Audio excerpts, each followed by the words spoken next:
Welcome, everyone. Thank you for joining the Holocaust Center for Humanities Lunch and Learn program.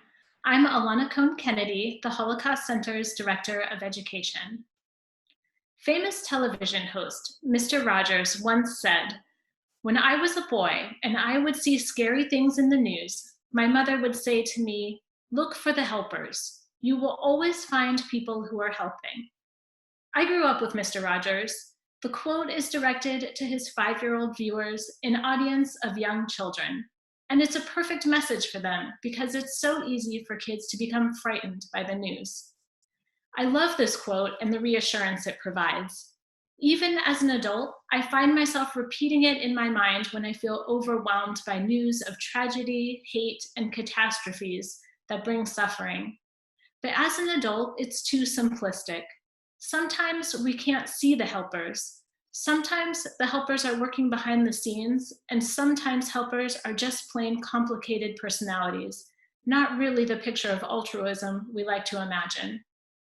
Laureen Nussbaum, a survivor of the Holocaust, has the unique perspective of being on both sides, as the recipient of help which saved her life and as a helper working to save others. In 1940, the Netherlands had almost 160,000 Jews. Of these, 25,000 were German Jewish refugees, including Anne Frank and her family, and Laureen Nussbaum and her family. The families knew each other in Germany and reconnected in Amsterdam. When Nazi deportations of Jews began in 1942, there was a mad scramble as Jews desperately tried to avoid the dreaded call-up. 107,000 Jews in the Netherlands were deported to Nazi camps. Another 20 to 30,000, like Anne Frank and her family, went into hiding. Because of the help of a German official, Laureen and her family obtained paperwork claiming they were not Jewish, and therefore they avoided deportation. Laureen Nussbaum and her family are in the small 25% of Netherlands Jews to survive the Holocaust. Laureen remained close to Otto Frank, Anne's father, and the only surviving member of the Frank family. She moved to the United States in 1955 and later became a professor of foreign languages and literature at Portland State University. She has consulted on many scholarly works, written articles, and continues to lecture on the Holocaust, Anne Frank, and her own experiences. Laureen, we are incredibly honored to have you with us today for this program. Thank you so much for being here. And we will take questions throughout the program. If you have questions, you can type them into the chat box at the bottom of your screen or into the Q&A feature. Thank you so much, Laureen. Thank you for having me. So, yeah. Laureen, I have a number of questions for you today, and I probably have more questions than we actually have time for. But I'll pose a few, and then we'll take a few from participants if they have some, and then I'll continue with my questions. Sound good? Sounds fine. Okay. So, Laureen, you were born in Germany. How do you remember life changing for you and your family when the Nazis took power? Well, one of the most obvious things was that we couldn't go to regular school anymore. When I was a third grader, we were segregated out and had to go to special Jewish schools. So that was in 1935. Of course, I also noticed the long parades of the Nazis in their mustard brown uniforms, and I noticed the awful publication, the weekly Der Stürmer, with its caricatures of Jews. I was quite conscious of that because I had to pass a newsstand every morning on my way to school. So these are definitely three things I remember, plus the fact that a non-Jewish girl did not want to walk to school with me anymore after Hitler had taken power. That was the fourth thing I remember. And let's see, and how old were you about that time? You were just a very young child. An elementary school student. We left Germany when I had finished third grade. So I was 8, close to 9. So, like many Jewish families, you went to Germany, as you just mentioned, and you left Germany and made a new home in the Netherlands. That must have been a pretty difficult transition for a young kid. Do you remember what it was like to pick up and move? Well, I was kind of eager to learn a new language. I thought it was fascinating. And life in the Netherlands was so very pleasant for us children because we could bike everywhere. We didn't have a car in the family, and we girls were very independent. The pictures show my two sisters and myself. And we could lead a very independent and happy life in the Netherlands. It was much harder for our parents, who didn't learn the language nearly as quick as we did. Children pick up a language very fast. So it was, once you were in Germany, you reconnected with the Frank family, which you knew in Germany. You were acquaintances there. Can you tell us what they were like and how you remember them? You mean once we were in Amsterdam? Yes, yes. They had always been acquaintances of my parents. I wouldn't say close friends, but they came and visited, preferably after dinner, for a cup of tea and some talk. So that was the first time I remember seeing the parents. And then in the liberal Jewish synagogue, we saw the girls too. And then Margot, the older one, who was closer in age to me than Anne was, and my older sister and I bicycled together for Jewish religious education on Wednesday afternoons. So I got to see more of Margot than of Anne in the beginning. And once we were restricted and could not participate in anything cultural or recreational anymore, Jewish families typically try to create some cultural ambience in their own homes. And we mounted a German play, a children's play, in my parents' apartment. And Anne was one of the actors. In fact, she was the main actress, the princess, and I was the I guess, stage director, yes, the director of the play, because I had bought the play from Germany. So that gave me a certain leverage. And so that's when I saw Anne daily while we rehearsed. And of course, during the performance, we had 2 performances in December of 1941. And you mentioned that you were closer to Margot. We don't hear as much about Margot as we hear about Anne. Can you tell us a little bit about what she was like? I was very impressed with Margot. She was very ladylike, very composed, and I was a tomboy and anything but composed. And so I always thought it would be nice to be like Margot. She was kind of a model for me, really.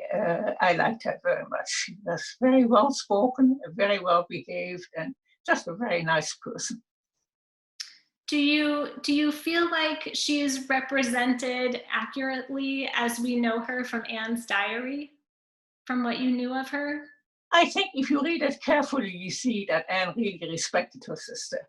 She didn't like the fact that Margot was such a goody-goody that she hardly ever got a tongue lashing, and Anne got plenty of tongue lashings, but she respected her sister, definitely, yes. Except that she didn't think that Margot was energetic enough in standing up for herself. Well, Anne, from her diary and even from your description, she sounds like such a spirited young teenager, full of energy and things to say. So when the Nazis invaded the Netherlands in 1940, the Jews, like you and others, were forced to wear stars and attend separate schools. And we have a photo of you with your 9th grade class in a Jewish school in 1941. Do you remember how you felt as a 9th grader at this time? And you have some very interesting stories about this class in your memoir, about the students who attended and what it was like to attend a separate Jewish school at that time. Can you tell us a little bit about that? Well, yes, as you can see, we have many more boys than girls in this class. I'm the 4th one from the left, by the way, hard to see. This is actually 1942 because we were wearing stars, and we only started to wear stars in May of 1942. It was interesting because some of the boys, of 14, 15, just despite the terrible political situation, took advantage of the fact that our teachers had not been trained as teachers. They all had the academic qualifications, but they hadn't been to teachers' college. The woman on the right was curator in the Rijksmuseum, the fellow standing up next to her, actually was a pharmacist. He taught math, she taught history, but they didn't have much of a background in running a classroom, and the boys took advantage of that. And I was furious with them. So furious that I really stood up in front of the class and told them off. I thought it was unconscionable in a time like this to just pretend that teachers were there to be teased. So that's one of the memories I have. You also mentioned in your book how there were times when some of the students wouldn't show up for class, or when they would almost disappear from class altogether. Of course, I mean, they were either they went into hiding or they were being picked up and deported. So this was not in 42. In the fall of 42 it started, not when this picture was taken. So every day when you came to school, there were less kids in your class. My older sister, who was in 11th grade, ended up being the only student in her class, and she was totally demoralized and dispirited. My 10th grade, we ended up with 5 or 6 students. No, it was terrible. I mean, once the deportation started, it was totally demoralizing. So there's a question that we received here. Can you tell us how many people survived from your class who are in the photo?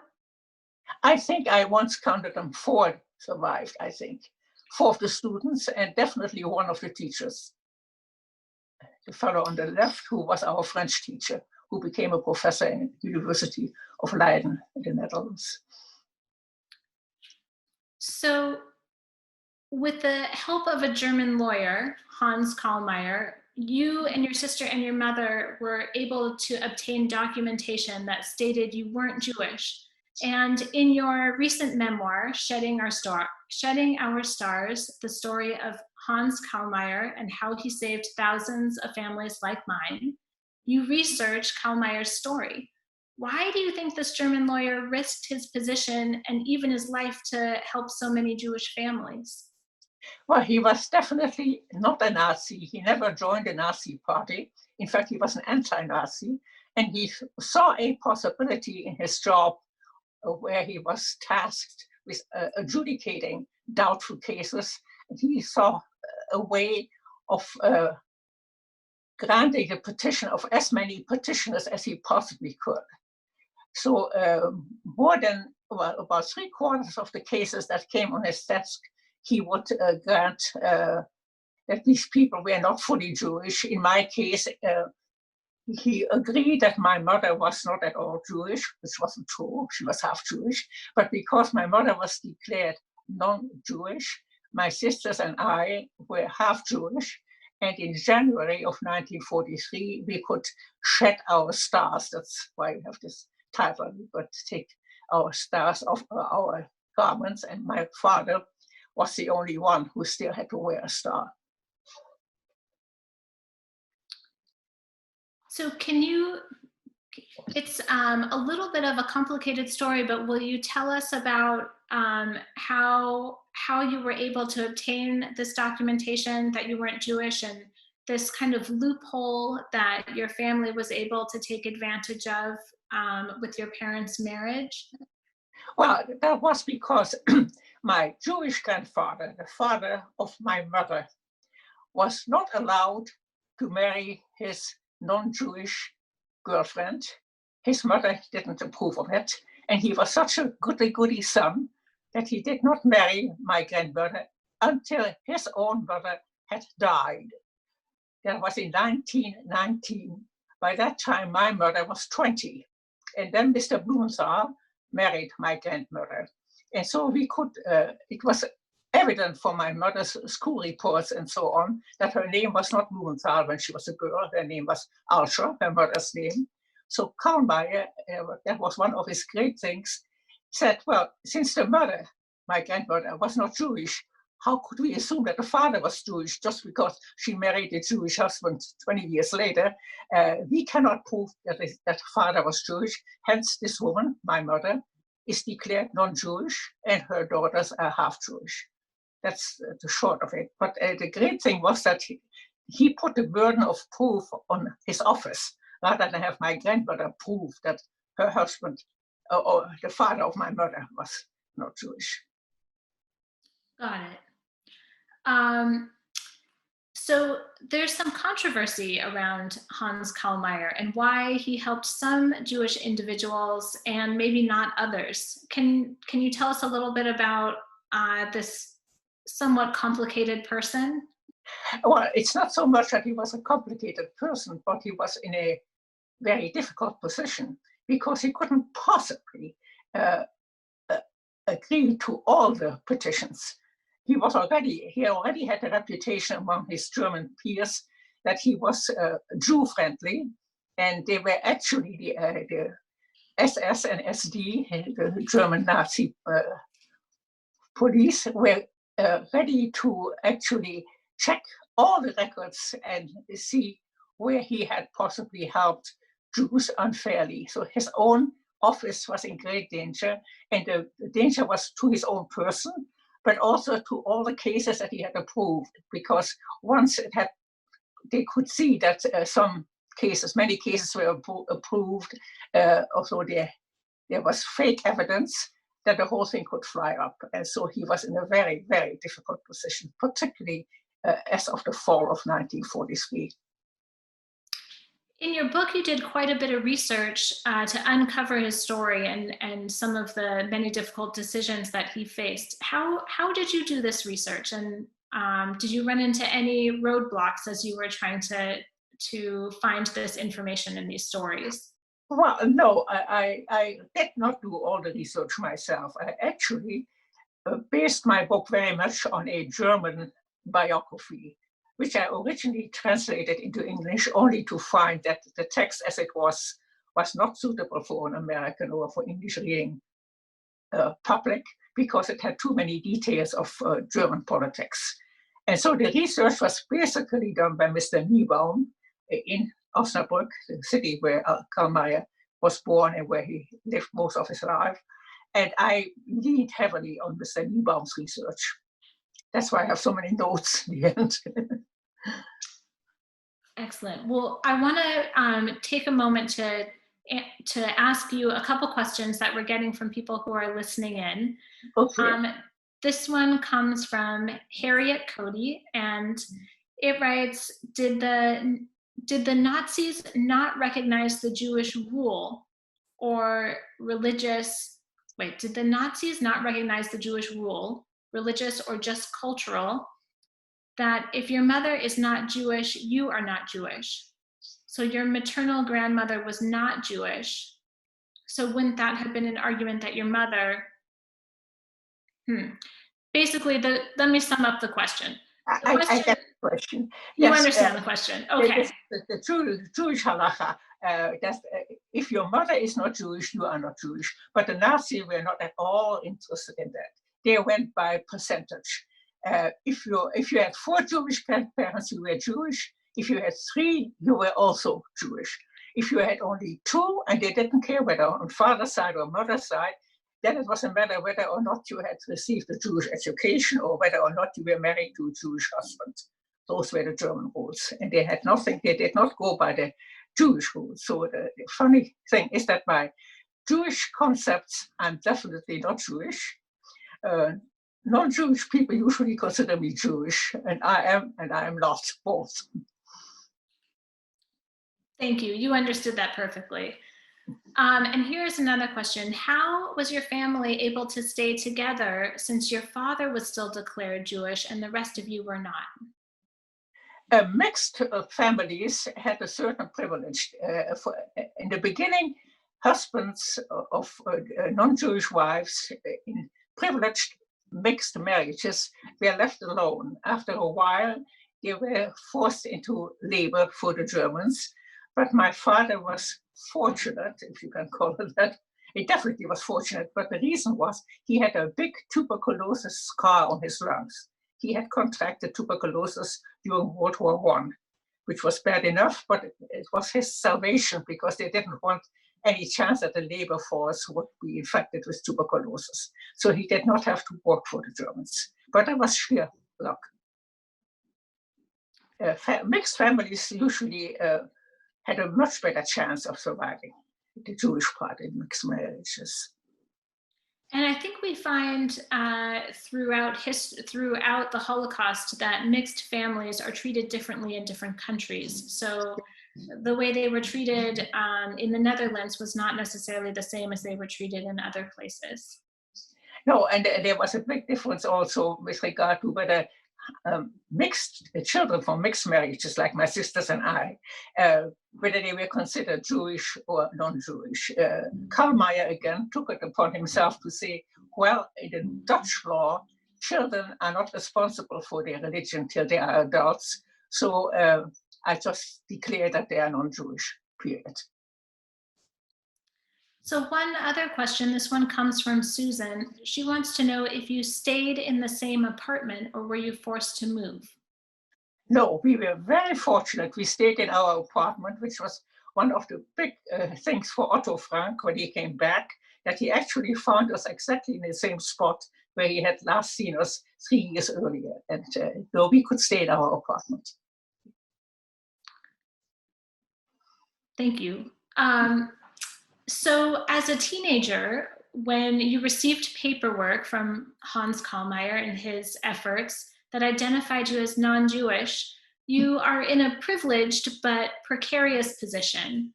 And your social circles up to that point had really been with other Jewish families and teens. Did they reach out to you for help? They couldn't really reach out. I mean, this is not the way it went.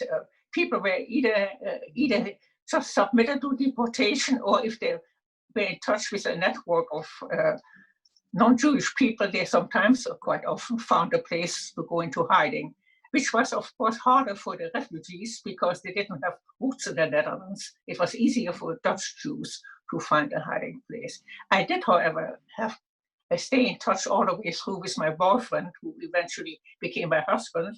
And I also took care of a couple, the parents of another friend, a woman, as much as I could, bring them some extra things and some flowers and so on. But responsibility I only took for my boyfriend. So can you tell us a little bit about what it was like to help him? What kinds of things did he need? In what ways did you help him? Well, most important it was picture. Most important it was to bring him books, music. He played the piano very well, but he didn't have a piano where he was hiding. But sometimes he could play his accordion. So music was very important to him. Excuse me. And books, as I said, and if there was anything nice to eat, which of course there was less and less of, I would bring him some of that.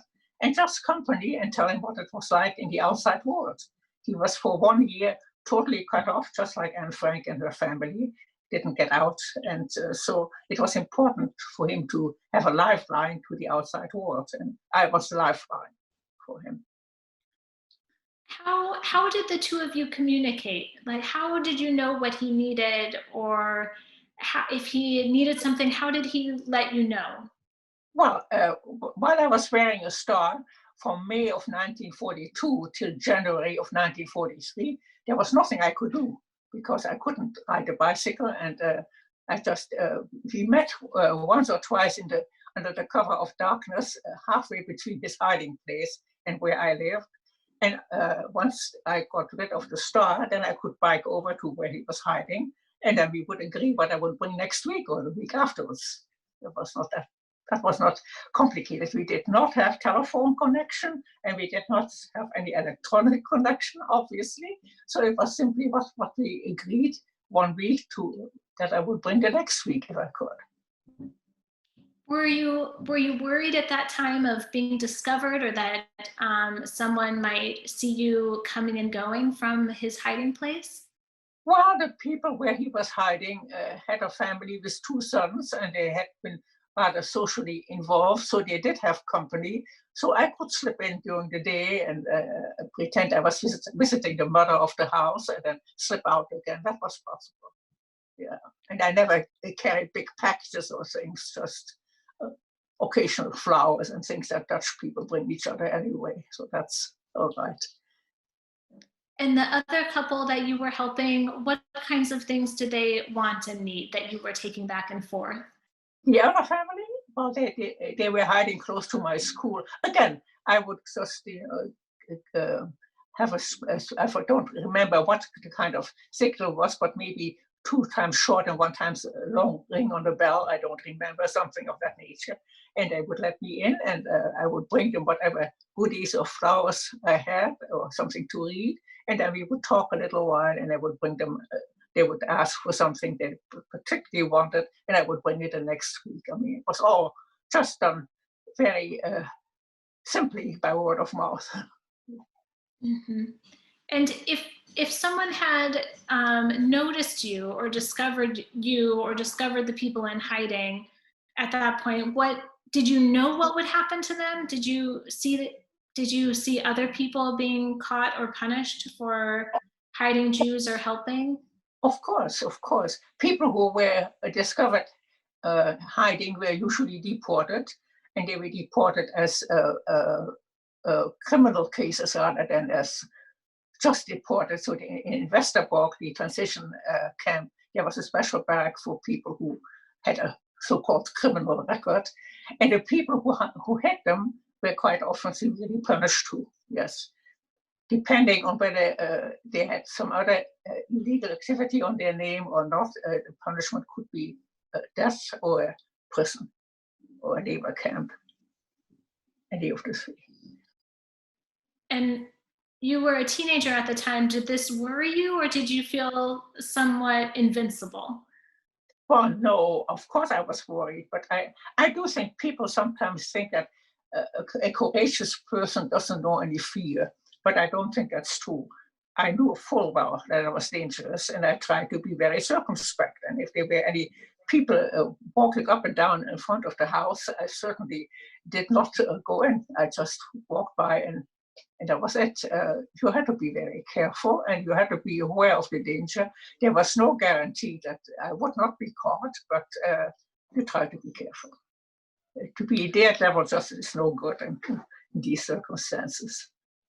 And where was your father during this time? My father was at home, and in fact, he for a while still went to his business, although he really couldn't do much business. He was at home, and in fact, he was able, at the beginning of the hunger winter, to get us a tiny, tiny one-burner stove, which we could place in the living room, on which we could cook our meals, because in the hunger winter, we did not have any gas or electricity. So he still could walk around with a star, and the worse the war situation got for the Germans, the more the Dutch people felt free to sidle over to my father and say, the nukes of BBC, it's getting better. They have been beaten, and so on and so forth. People generally were very supportive when he showed himself in the street. He was certainly not ostracized by the average Dutch person. That's interesting. When the Franks disappeared, this is a question from one of our participants. When the Franks disappeared, did you know where they had gone? Almost every time I'm being asked whether I was shocked that they disappeared, everybody disappeared. The Franks were no exception. They were just one of thousands and thousands of people. And so one day they were gone, and we just hoped that they had found a way to either hide, or the story in which their spread was that Otto Frank had been an officer in the German army during World War I, that maybe a German former friend of his, because by no means were all the German soldiers Nazis. They were just Germans. And so somebody might have helped him. The story was that they had been helped across the Swiss border, and we were very happy and willing to believe that. No, I was not particularly shocked about the Franks, because although Anne Frank for many people is the emblem of the Holocaust in the Netherlands, she definitely was not in the years 1940 to 1945. She was just one of thousands. So another question from one of our participants has to do with your boyfriend at the time, Rudy. who was several years older than you, and here you are risking your life to go and help him. And the question is, did your parents approve of this relationship? It was not easy for my parents, but they had to trust me that I was a sensible person, that Rudy was a very respectable and sensible person, and that he needed my help. And when Rudy's own parents were sent from the transition camp Westerbork on to the east, to Terezin, as a matter of fact, in February of 1944, my parents more or less adopted Rudy, which was the wish of his parents. They were able to smuggle a little letter out of Westerbork camp, and so he became part of the family. And they just had to trust us that we wouldn't do any irresponsible things, which we did. Mm-hmm. So another question from one of our participants, this comes from Jessica, and she writes, did you have interactions with non-Jews who spoke ill of Jewish people and agreed with what the Nazis were doing to the Jews? How did you respond to those people? Well, of course, I would avoid these kind of people as best as I could. But when I transitioned from the Jewish school to the general school, there were 2 Nazi girls in my classroom, and there were 1 or 2 other girls. It was a girls' school, by the way. There was at least one I'm absolutely sure of who was half Jewish. By and large, everybody in my class, except for these 2, were anti-German occupation. And so we felt very good amongst each other. And these 2 girls who were Nazi girls were more or less ostracized. So they did not have an easy stand, because the prevailing mood, particularly from 1943 on, when the Germans started losing, the anti-German sentiment grew stronger and stronger. So at one point, while Rudy was in hiding, he made an attempt to escape to Spain. Can you tell us about this experience and how it was for him? That was a very heroic expedition. He got stir crazy, and he thought he couldn't stand it anymore to be locked up like Anne Frank was. He was 21 at the time, and his hiding father was a part of the Dutch resistance. He was able to contact Rudy with people from the resistance who were actually, it turned out, working on finding an escape route for downed Allied pilots. Rudy didn't know that at the time, but he did know that there was a way to get to the Spanish border with fake papers, of which he got a set. And at the Spanish border on the French side, he was supposed to find a French passeur, somebody who would help him across the Pyrenees. Well, he went there, and there was the link to the passeurs was broken, and there was nobody who would have helped him across the mountains. And it would have been absolutely foolhardy for him to try to cross the mountains by himself.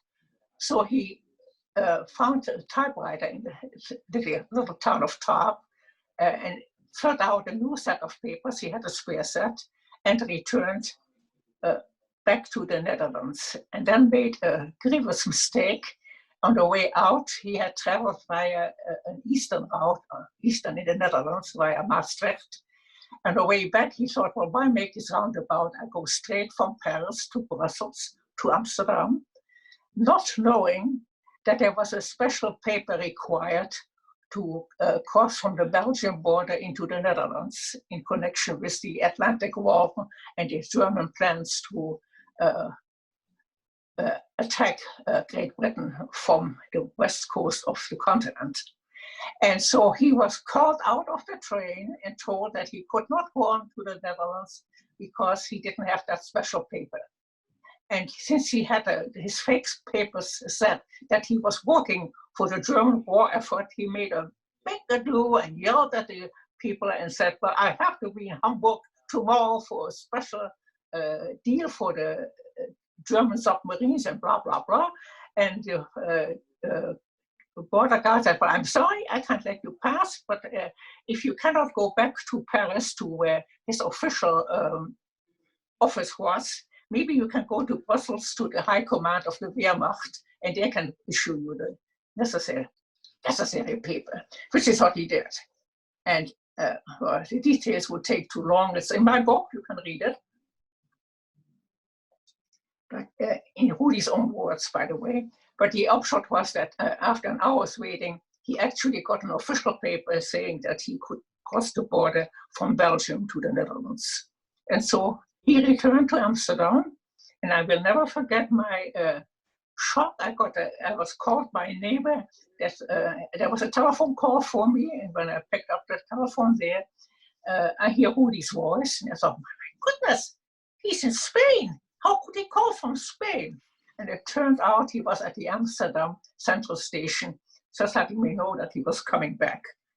And I can't tell you how I feel. Relief, great relief that he had survived, and also a little bit of anguish because I was 16 at the time and getting to a stage where I wasn't just his little sister, but things were getting more seriously between the two of us. And I would have loved to have a year of respite to just go up and become my own person. But here he was. And so all I could do is help him and stay in touch and do what I could. And we managed. Mm-hmm. And that was really the beginning of a very long life together. It was a long life together, yes. We were married in 1947 with Otto Frank as our best man. There is a picture, I don't know. Oh, there it is, okay. Otto on the left side behind the glass door. And the person next to him is my older sister. And the person you see only halfway is my younger sister, and then Rudy and I. That was in October of 1947, just a few months after the diary had first appeared in Dutch in the Netherlands. We were rather close to Otto Frank in those times, because I always felt he lost his children, and I might as well be a little bit of a daughter for him and be nice to him and bring him again flowers and goodies. The things I had done during the war for Rudy, I could now do for Otto. So yes. I imagine it must have been a very difficult time and a time of very conflicting emotions with the loss of his family and the loss of so many, and yet the celebration of this beautiful wedding of two people who've waited for so long for this moment. It was a very, very modest wedding. We didn't have any religious wedding. We just did the civil things that had to be done. Because Rudy's parents also had died in the Holocaust, and so we didn't feel like any celebration. We were all together, including Rudy, and we were, I think, 20 people. It was a very small wedding. No big deal.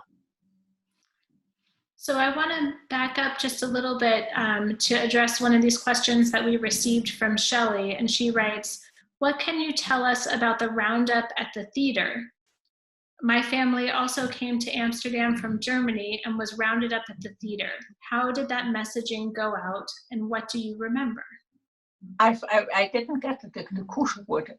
Round up at what? At the theater.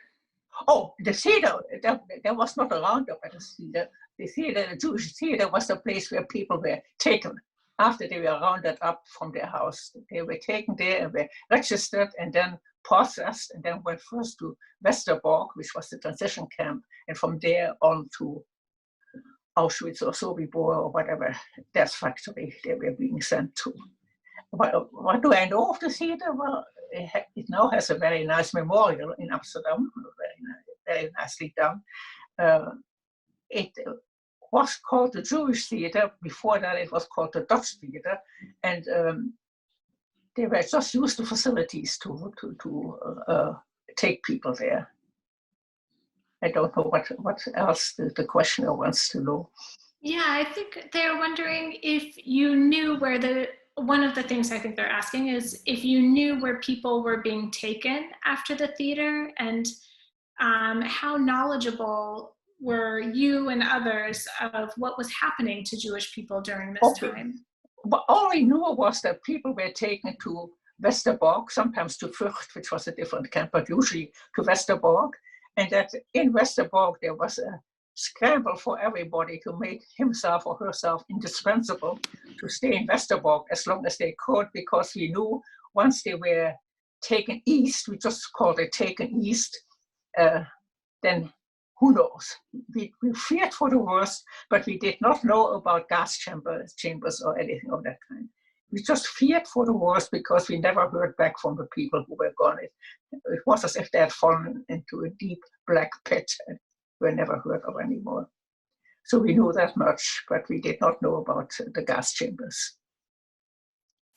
And we know that Terezin was a camp where people were treated a little better because the most prominent people and other people that had some special, I don't know what qualities that the Germans seemed to respect, were taken to Terezin. So for instance, my parents-in-law, who had been in Westerbork for quite a while because the father was a pharmacist and he worked for the infirmary. Westerbork had an infirmary.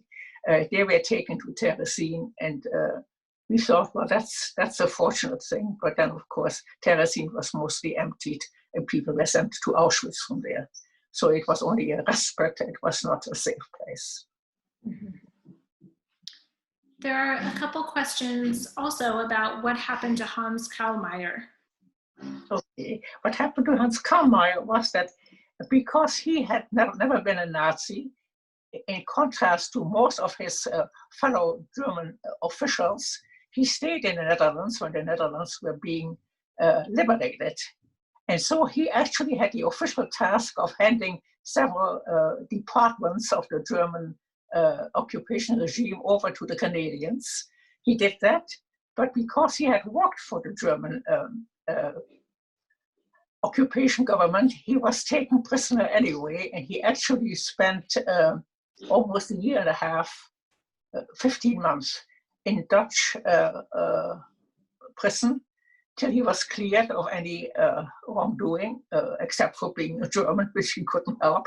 And then he went back to Osnabrück and started his own, he was a lawyer, and started his own law firm and worked as a lawyer for the rest of his life, but felt more and more as he grew older that maybe he could have, maybe he should have, maybe whatever, saved more people, that dead people that he could not help, could not save, weighed ever heavily on his mind.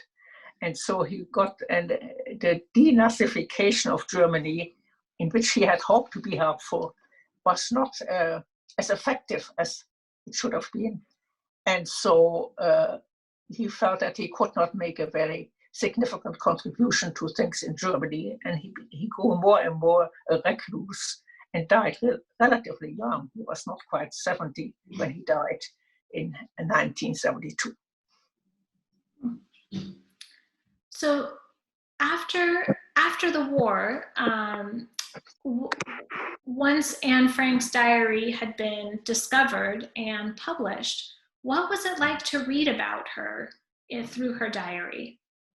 Well, I've been also asked this question. Of course, whatever she had to write about, whatever she wrote about life in hiding, I knew. That was not a revelation for me. I knew all about that. What I found interesting right then was that the diary was written by a young person, even younger than I, and that it was the voice of a young person who knew how to express herself exceedingly well. I found that was the interesting part of the diary for me. The details of how it is to live in hiding, I knew. That was no news to me. So I was always fascinated by the way she grew in those in this year and a half almost. Well, I have to backstep. She grew during the 2 years that she was in hiding, but it was particularly visible because in March of 1944 she decided that maybe she wanted to rewrite her diary and publish it as an epistolary novel. And she actually took the decision in May and started rewriting. And to see the growth in her observations, in her maturity, in her writing style, between the original diary and her rewrite, that's really unbelievable. Of course, I didn't know that at the time when I first read the diary, but I was aware of her wonderful mastery of the language and her insights in the human psyche. So when we read the diary today, can you tell us a little bit about what version we're reading? And I know you've done a lot of work in this subject, and maybe give us some advice on what to look for and which edition or versions we should read and how they're different. Well, okay. Otto Frank, after it was clear that Anne was not returning, got all of Anne's papers, which the secretary, Rudys, and Beth Fosker, the stenographer of his office, had gathered from the floor upstairs. We had them all in her drawer, and she handed them to Otto Frank.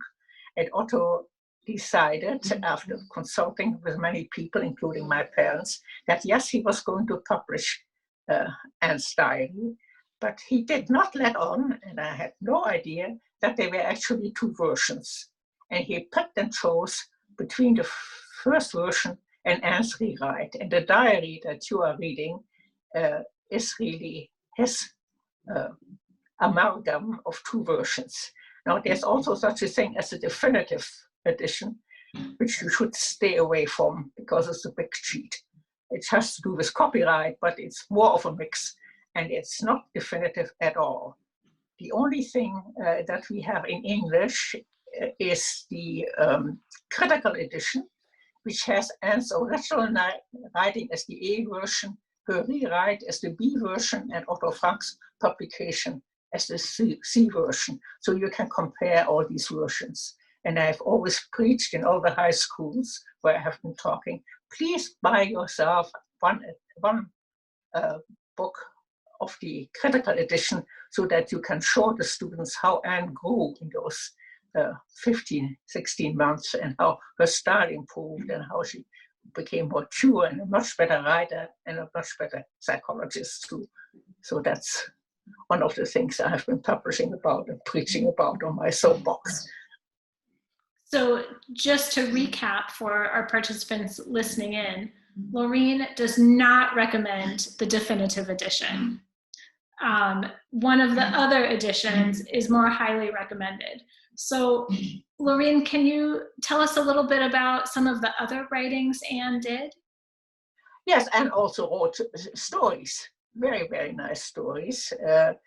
In fact, some of her entries in her original diary, she actually changed into stories, very, very nice stories, and she took them out of her rewrite.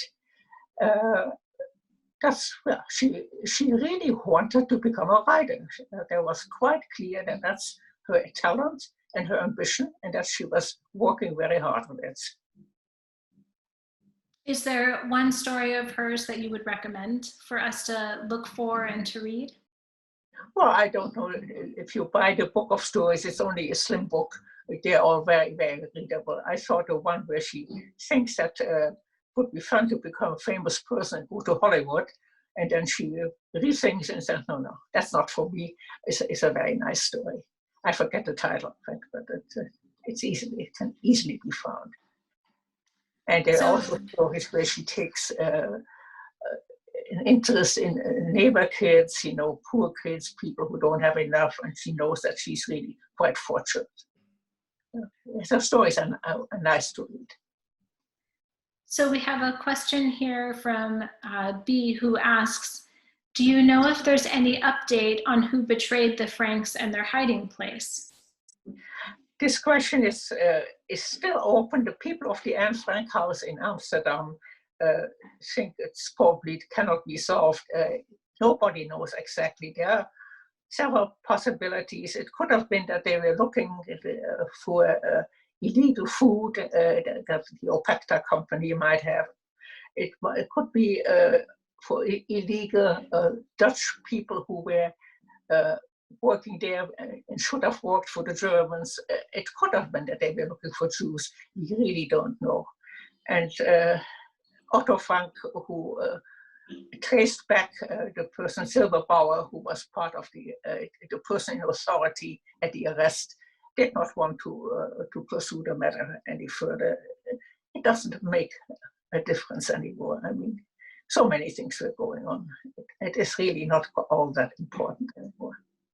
Mm-hmm.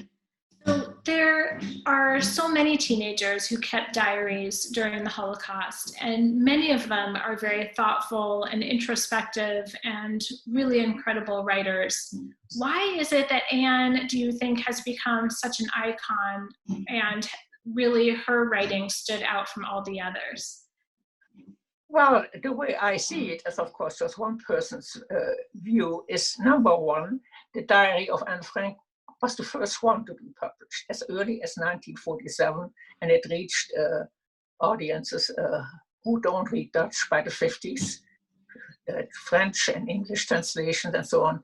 I think by the time we visited the Otto Frank in Basel, that was in 68, there were already 55 languages in which the diary was translated. So it definitely was the first one. And then, of course, the play and the film made had quite an impact. Many people saw the play or the film, so that made a difference too. Furthermore, the name Anne Frank is such a nice and easy name. It's just anybody's neighbor could be Anne Frank. You can easily identify with a cute and lively and intelligent girl by the name of Anne Frank, whereas the names of some of the other diary writers were hard to pronounce, Jewish or Polish or whatever names, Yitzhak and something, that people cannot really, that sounds so alien and so strange. But Anne Frank is just very easy. But yes, there are excellent collections of other diaries. Jack Boas's We Are Witnesses comes to mind. That's about, he includes Anne Frank and 4 other diarists. And then there is Mrs. Zapruder, who wrote about salvaged pages.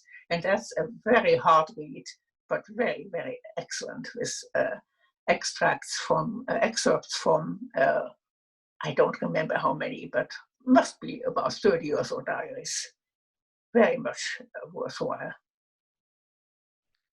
So, Laureen, after the war, you came to the United States and you went into academia and later became a professor. How do you think your experiences in the Netherlands shaped your interests in academia? Well, it was not my experiences in the Netherlands. It was number one that because of Rudys being an academic, I had access to the academic world. And by the way, we came in 57, not in 55.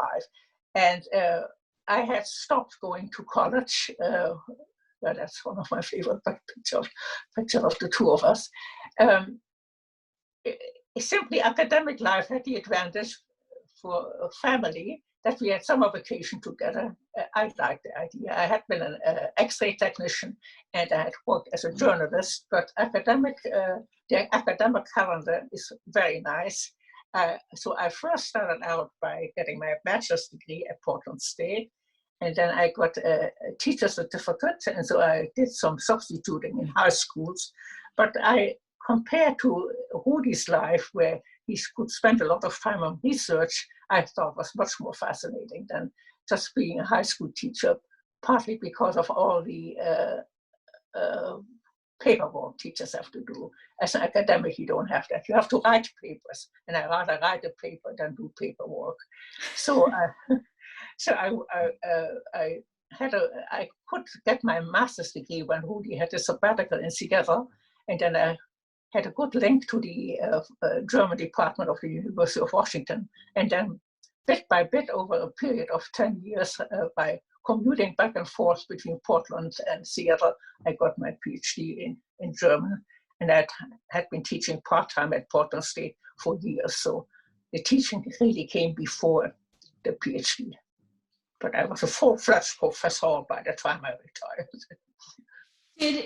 Did you and Rudy talk about your experiences even in those earlier years after coming to the United States, or while you were teaching? Did you tell your students or the others that you worked with? Oh, there was absolutely zero interest, zero. Our children always know. The interest really only came, oh my goodness, in a way with the Anne Frank exhibit in 1992 when it came to Portland. Then all of a sudden, everybody was taking interest. And a lot of us in the Portland area who had first-hand experience, were asked to be available to answer questions and to be there as witnesses. And so that's when it really started. And then people started to be extremely interested, to a point where people would touch my shoulder and say, "You know, Anne Frank, let me touch you," which is ridiculous, but okay. So from no interest to too much interest, I would say. Mm-hmm. But really not until much later in the 1990s. Yeah, well, we had a group of 4 couples, which we met twice a month, I think. And we were going to talk freely about our stuck buttons, the things that always trapped us and made things bad because we did the wrong thing, said the wrong thing. And we were asked by these very academic, very wonderful people, don't always talk about your war experiences because we don't know what to do with them. They are so far away. And these were our closest friends. And I'm talking about the 70s and 80s. So it took almost to the 90s, really. So, Laureen, we're in a great period of change right now, and even uncertainty in the United States and in Seattle. And it seems that in times of difficulty, we hear increasing comparisons to the Holocaust. Have you heard such comparisons, and how would you respond? Well, I don't know about the Holocaust, but I think the parallels of the developing dictatorship that we are now experiencing here in the United States and the development of the dictatorship of Hitler and his minions in Germany in the 30s, these are scary parallels. With the media, the news media being called fake, and with people being dismissed because they don't toe the line, I think the parallels of the development are absolutely scary. And if I were a little younger, I would be out in the street demonstrating too. So, Laureen, do you have a piece of advice for all of us today that you'd like to share with us? I wish I did. I always thought when I was much younger, how come that Hitler came to power in Germany with decent people like my parents and so many other people? They were there, they were voters. How could they ever allow it to happen? And now I see what's happening in this country. So I am much less ready to be negative about the Germans of the 1930s, because I see how very, very hard it is to oppose rising dictatorship, because they have the money and they have the tools, and we are just shouting in the streets, which is better than nothing. But whether it's enough, I don't know. I get a little skeptical and a little depressed by it. Well, Laureen, we are so honored and lucky to have you joining us by Zoom today. Thank you so much for having this conversation with me. I also want to give a really big thank you to the staff at the University House and Katie Trentanero for helping to get everything set up on your end. This program will be recorded, so you'll be able to find it on our website starting tomorrow. I want to also thank all of our participants for joining us today, for all of your really great questions, and for being involved in this important program. It's not every day that we get to hear from someone like Laureen, and especially in a situation like this where we're all at home. So really, thank you so much, Laureen. We couldn't offer programs like this without all of our supporters, and if you are able, please consider helping support the Holocaust Center for Humanity with any donation that feels right to you. You can do that easily on our website. Just click the donate button in the top right corner of the homepage. Thank you for your support for programs like this one. Of course. Questions, and Richard Green for the audiovisual setup. Thank you both very much. It was really a pleasure to be your guest. Thank you. Thank you, Laureen. And I also want to thank Richard Green for all of his help getting everything set up. He's our Museum and Technology Director at the Holocaust Center. Thank you also to our Executive Director, Dee Simon, and our entire team at the Holocaust Center. Nicole Bella, Lori Werschel-Cohen, Julia Thompson, Paul Regelbrug, Rosa Campos, Sydney Dradel, Ellie Selesky, Amanda Davis, and Katie Lawrence. And I hope you all are able to join us next Tuesday at the same time for a very special program called Overlooked: People with Mental Illness and Disabilities During the Holocaust with scholar and professor Dr. Beth Greek-Polelli. She's really wonderful, and this is an important topic for this time as well. So Laureen, thank you again. It's been such a pleasure, and I wish you all a wonderful rest of your afternoon. I look forward to continuing to talk, Laureen. Thanks, everybody.